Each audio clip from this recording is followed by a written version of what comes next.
Hi sewing friends, welcome to my sewing room. My name is Beth and it's nice to be with you today. This week I am finishing a very long-term project, a quilt. It's one of my best friends. We've been together over a year, maybe even 2 years. I have a video about a year ago, how to make the block. I have a video about how I basted the quilt and how I did this big stitch hand quilting on it. So we've spent a lot of time together and I think it's the prettiest quilt. I just love it. It was just one step at a time. I had an idea and I just kept moving through. Quilts take a long time and all the decisions you make along the way. It's a fun hobby. I love quilting and I'm sharing that with you. And today I'm adding the binding. And this week, as I visit with my family, I will be hand stitching on the back of that binding and then it'll be all done. So I thought I'd show you today how I'm finishing up quilting, making this quilt. It's one of my best friends and it's one of my favorites. So let's get started.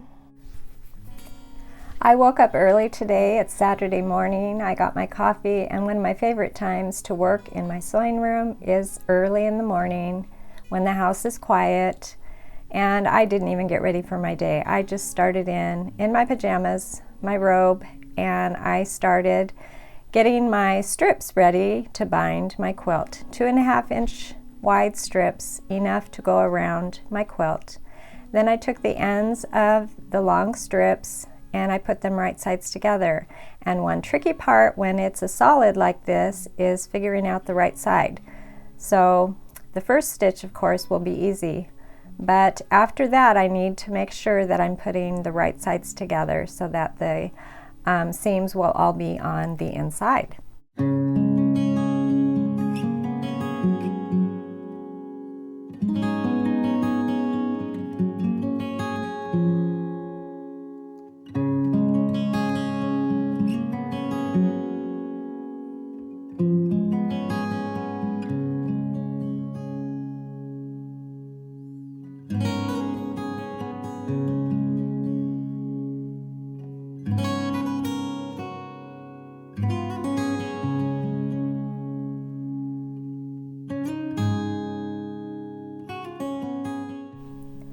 After getting all of my strips joined, I pressed my binding in half and got it ready to go around my quilt. Now what I'm going to be doing is trimming my quilt. I have not done that yet. It's a little bit scary after you've put all that work into it, that hand quilting. And you can see I went around the snowballs, or right inside the snowballs, and then on the outside of the quilt, on the border, I hand quilted around all of the applique, and then after I was done hand quilting the applique, I added some cross-hatched stitches that they're sort of like squares on point. I marked my quilt with a ruler and a chalk. And black is really nice because you can see your markings really well if it's a white chalk, and the chalk just brushes right off.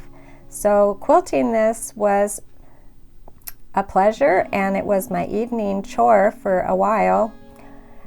After I get my quilt trimmed all around following the quilt top, I'll be adding the binding.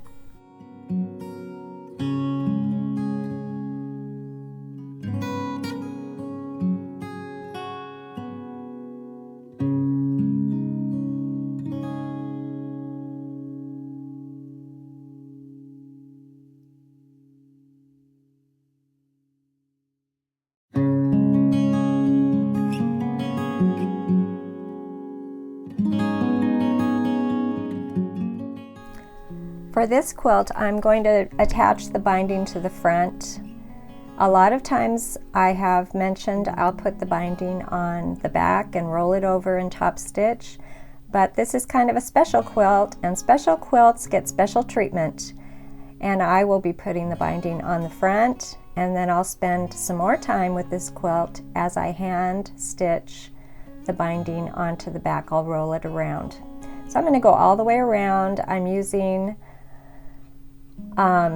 a little bit bigger than a 1/4 inch seam on this. I want to make sure all the edges will be inside.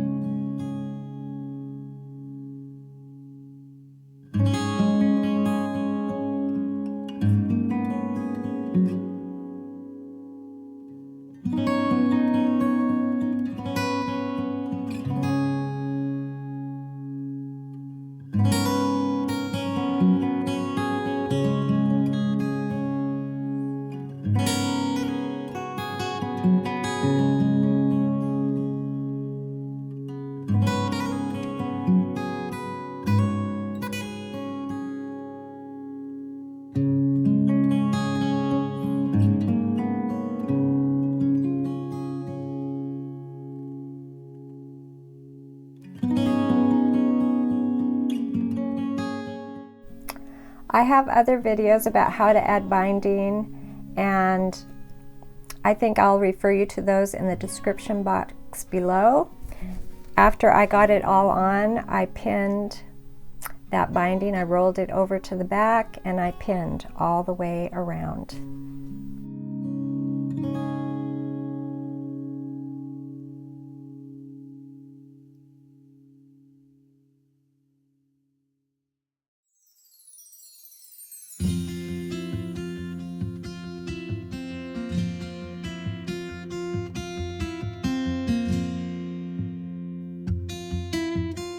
Time to do my hand stitching, and like I said, I have family visiting this week, and I know that we'll be sitting around and visiting, so I will be working on this. This will be sitting in my lap while we visit, and I'm sure I'll finish it this week, just hand stitching all the way around. And I tried to find a thread that was similar in color that I thought would blend in with the binding. I try to match the thread to the binding. So that's it for this quilt. Thank you for joining me, and I'll see you next time.